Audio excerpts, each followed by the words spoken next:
Вполне себе успешный госпереворот устроили противники Дональда Трампа в Вашингтоне 6 января. Конечно, инаугурация Джо Байдена еще не состоялась, но на данный момент действующий глава США выглядит разбитым и сдавшимся, а Демпартия торжествует.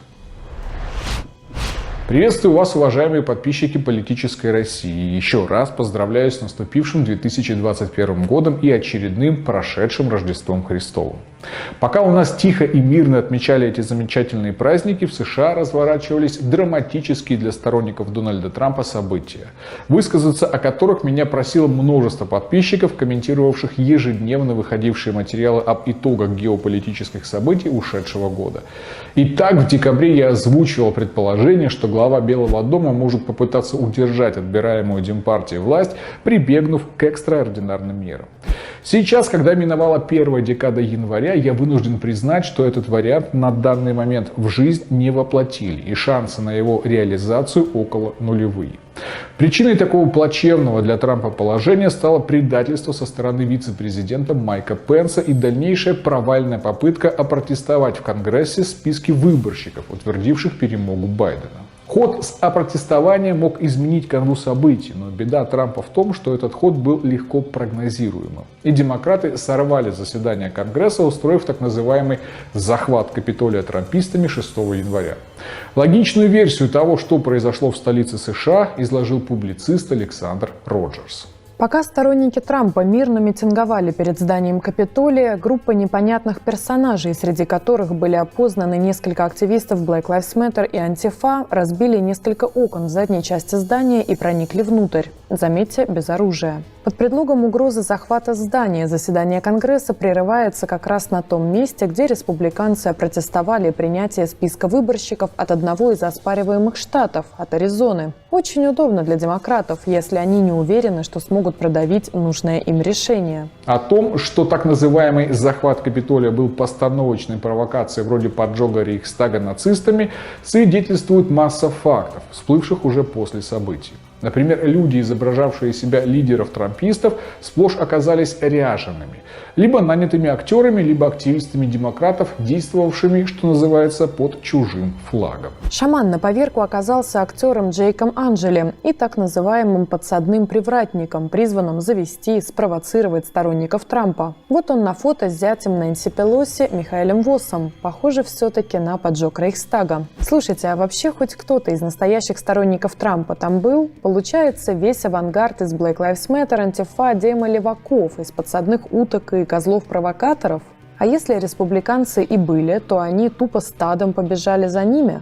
Настоящие сторонники Трампа, конечно, тоже были, и по ним стреляли, даже насмерть, как по ветерану ВВС США 35-летней Эшли Бэббит, убитой в здании Капитолия. Но сперва их безо всякого сопротивления со стороны полиции впустили на режимный объект. Видео, на котором видно, как полиция сама разрешила протестующим пройти к Капитолию. Тактика простая – переодеть Антифу в сторонников Трампа и сорвать предъявление доказательств Конгрессу. Теперь Трамп враг, и они прорабатывают различные варианты того, как его можно убрать с дороги, лишить власти и попыток бороться за второй срок. Слишком просто, слишком все явно. С остатками демократии в США все. Все это было устроено ради создания медийной картинки, призванной запугать конгрессменов-республиканцев.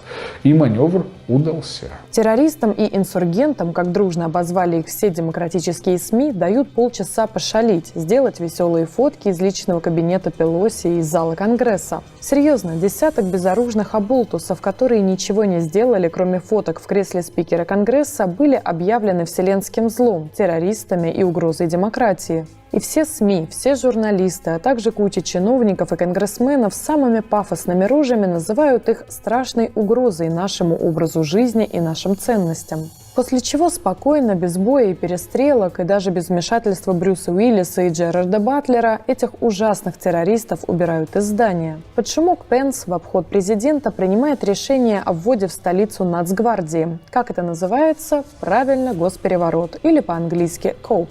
Ах, да, твиттер Трампа блокируется на 12 часов, а его обращение к протестующим с призывом мирно разойтись удаляется Фейсбуком. Госперевороты именно так и происходят. Главе США банально заткнули рот, а он, находясь в информационном пространстве, полностью контролируемом Демпартией, ничего не смог сделать, так как его противники резвились вовсю. А вот и уши на полметра высунулись. Главный майданчик планеты Анри Леви спешно вывалил обороты из методички. Посмотрите, какие вандалы в охотничьих шапках. Расчеловечивание, отсылка к недоразвитости, отсталости, уровня «да вы все пьяные в лаптях и ушанках», а значит недолюди, плюс гротескные фашисты. Великий аргументум ад Гитлерум. О чем с тобой говорить, если ты Гитлер? Божечки, божечки. Ложный дискурс: или ты за демократию в нашем варианте и полностью, или фашист, или в полный рост. Вот для этого и нужны были нанятые клоуны, изображавшие карикатурных реднеков.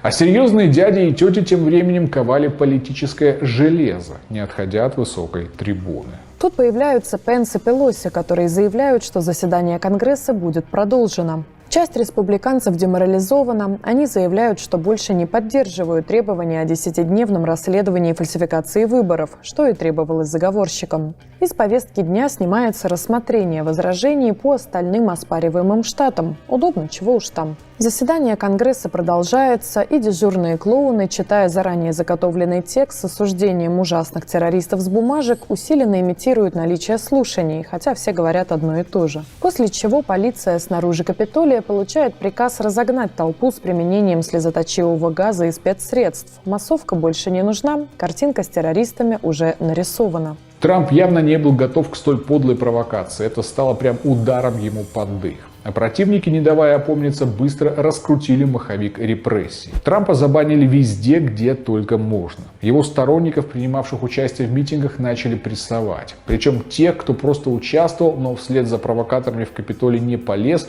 прессует невидимая рука рыночка. А за тех, кто полез, взялась демократическая американская Фемида. Вашингтонская полиция 7 января опубликовала списки 736 человек, которым предъявлены обвинения в связи с протестами и проникновением в Капитолий. Граждане обвиняются в организации бунта и призыва к беспорядкам, насилии в отношении полицейских, несоблюдении комендантского часа, нарушении полицейских линий, ограждений, проникновении на частную территорию, владении незарегистрированным оружием, в угрозах насилия, порче собственности, грабеже или попытках грабежа, непристойных действиях, мочеиспускании или испражнении в общественном месте, в угрозах похищения или причинения вреда человеку и во многом другом. Санкции по названным статьям до 10 лет лишения свободы. И не надо быть 7 пядей во лбу, чтобы понимать, задержанных трампистов осудят показательно, дав максимальные сроки, чтобы запугать остальных. Недаром американцы наконец-то на собственной шкуре, почувствовавшие все прелести ранее экспортируемой в другие страны демократии, массово репостят в соцсетях вот такой текст. Если бы Соединенные Штаты увидели, что Соединенные Штаты делают в Соединенных Штатах, Соединенные Штаты вторглись бы в Соединенные Штаты, чтобы освободить Соединенные Штаты от тирании Соединенных Штатов. Поздравляю всех сказочников, десятилетиями воспевавших нам эталонный государственный строй США. Жаль только, что живут эти сказочники по большей части не в жутко прогрессивных Соединенных Штатах, а в нашей любимой России, где провокаторы вроде Навального годами призывают к насильственному изменению государственного строя и ходят на свободе. Может, пора уже нашему, на словах, ужасному тоталитарному режиму взять пример с Демпартии и закрутить гайки? Как думаете? Ну, пока агенты информационного иностранного влияния не попытались устроить госпереворот уже у нас.